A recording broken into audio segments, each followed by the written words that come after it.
इस्लाम मुस्लिम औरतों या लड़कियों को दबा के रखता है। इस्लाम उनको अपने पसंदीदा कपड़े पहनने की इजाजत नहीं देता। इस्लाम में औरतों का कोई राइट्स नहीं है। औरतों को हमेशा बुरखे या हिजाब में रहना पड़ता है। ऐसे कुछ सवाल गैर मुसलमान द्वारा मुसलमानों को टारगेट करके पूछा जाता है। क्या सही में ऐसा है? आइए जानते हैं। हिजाब का मतलब है अपने आप को ढक के रखना, पर हिजाब या पर्दा करना सिर्फ औरतों के लिए जरूरी नहीं बल्कि मर्दों के लिए भी यह हुक्म है। अल्लाह ने औरतों की पर्दे से पहले मर्दों के पर्दे के बारे में हुक्म दिया। अल्लाह सूरह नूर आयत 30 में फरमाते हैं कि मोमिन मर्दों से कह दो कि अपनी नजरें नीची रखा करें और अपनी शर्मगाहों की हिफाजत किया करें। ये उनके लिए बड़ी पाकीज़गी की बात है और जो काम ये करते हैं अल्लाह उनसे खबरदार है। फिर अल्लाह औरतों की पर्दे के बारे में सूरह नूर आयत 31 में फरमाते हैं कि और मोमिन औरतों से कह दो कि वो भी अपनी निगाहें नीची रखा करें और अपनी शर्मगाहों की हिफाजत किया करें और अपनी आराइश यानी जेवर के मकामात को जाहिर न होने दिया करें मगर जो उसमें से खुला रहता हो, और अपने सीनों पर ओढ़नियां ओढ़े रहा करें और अपने खाविन और बाप और खुसल और बेटों और खाविन के बेटों और भाइयों और भतीजों और भांजों और अपनी जैसी मोमिन औरतों और लौंडी गुलामों के सिवा नीज उन खुदाम के जो औरतों की ख्वाहिश न रखे या ऐसे लड़कों के जो औरतों के पर्दे की चीजों से वाकिफ न हो। गरज इन लोगों के सिवा किसी पर अपनी जीनत और सिंगार के मकामात को जाहिर न होने दें। और सूरह अल अजब आयत 59 में भी फरमाते हैं कि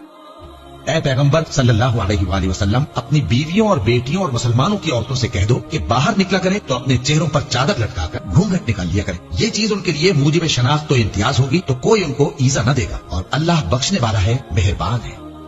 अगर कोई मुसलमान लड़की हिजाब कर रही है इसका मतलब यह नहीं है कि उसको फोर्स किया जा रहा है बल्कि वह लड़की अपने क्रिएटर अल्लाह के हुक्म मान रही है। लड़कियां जो हिजाब करती हैं वह अपने मर्जी से करती हैं, तभी वह हमेशा पहनती है जबरदस्ती करने से। वैसे भी वह ज्यादा दिन नहीं पहनेगी। हमेशा का मतलब यह नहीं कि घर में भी हिजाब करना पड़ेगा। नहीं, अपने शोहर, बाप, भाई, बेटा, ससुर, दादा, बच्चे और औरतें यानी जिनके साथ निकाह नहीं हो सकता, जो मेहरम है, उनके सामने हिजाब की जरूरत नहीं है। हिजाब ये अच्छे से सिग्निफाई करता है कि हिजाब या निकाबी लड़कियों से कोई भी लड़का उसे कैसे भी बिहेव नहीं कर सकता, कोई भी टच नहीं कर सकता, उसके सामने कैसे भी बातें नहीं कर सकता। ये हिजाब एक मर्द और मुस्लिम औरतों के बीच बैरियर है। हिजाब ये भी दर्शाता है कि ये एक रिस्पेक्टफुल लड़की है। उनके सामने तमीज से पेश आना है और उनके सामने अदब से बात करनी है और अपने हद में रहना है। हिजाब मर्दों को औरतों से अच्छा व्यवहार करने को बताता है। बहुत लोग कहते हैं कि मुस्लिम औरतें दबे हुए हैं, ऑनप्रेस्ड है। नहीं, आप इस्लाम को डीपली स्टडी करिए, आपको पता लगेगा कि Islam is the only religion जिसमें औरतों को इतना जबरदस्त राइट्स दिए हैं। जो लड़कियां हिजाब पहनती है उनके भी पैशन है, उनके पास भी एजुकेशन होती है, उनके भी एम्स होते हैं, वह भी आम इंसान है। हिजाब किसी मुस्लिम लड़की को अलग नहीं बनाता और किसी से कम भी नहीं बनाता। मैं अपने मुस्लिम बहनों से रिक्वेस्ट करूंगा कि वह अपने हिजाब की स्टोरी कमेंट्स में लिखें ताकि उन्हें देखकर जो लड़कियां हिजाब नहीं करती वह करने लगे। और यह भी बताएं कि क्या इस वीडियो में कोई भी बात गलत बताई गई है। इस वीडियो को ज्यादा से ज्यादा शेयर कीजिए ताकि हिजाब को लेकर गलत फहमी दूर हो जाए। अल्लाह मुस्लिम लड़कियों को हिजाब करने की ज्यादा से ज्यादा तौफीक अता करें। सभी आमीन कहे। इस पेज में 2000 फॉलोअर्स कर दो। पिछला पेज जिसमें 85,000 फॉलोअर्स थे फिलिस्तीन पर बात करने की वजह से बैन हो गया, तो इस न्यू पेज में सपोर्ट दिखाएं।